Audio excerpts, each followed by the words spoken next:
মান্দা উপজেলার ঐতিহ্যবাহী একটা স্থান হচ্ছে ঠাকুরমান্দা। আমি এখন অবস্থান করছি শ্রী শ্রী রঘুনাথ জিউ মন্দির, ঠাকুরমান্দা, নওগাঁ। ভেতরে কি আছে দেখব, চলেন। এটি সনাতন ধর্মাবলম্বী হিন্দু ভাইদের উপাসনার জায়গা।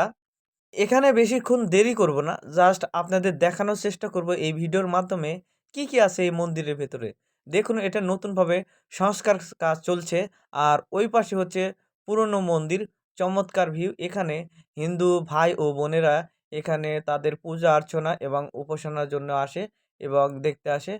আমার প্রোফাইলে যারা হিন্দু ভাইয়েরা রয়েছেন, এই জায়গাটা অনেক সুন্দর একটা জায়গা। আপনারা যদি মনে করেন যে এখানে দেখতে আসবেন, তো আসতে পারেন। দেখুন কি চমৎকার ভিউ, চারপাশ খুবই সুন্দর।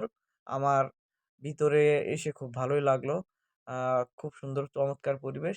আপনারা যারা দেখতে চান, অবশ্যই এখানে চলে আসবেন। সবাইকে ধন্যবাদ ভিডিওটি দেখার জন্য।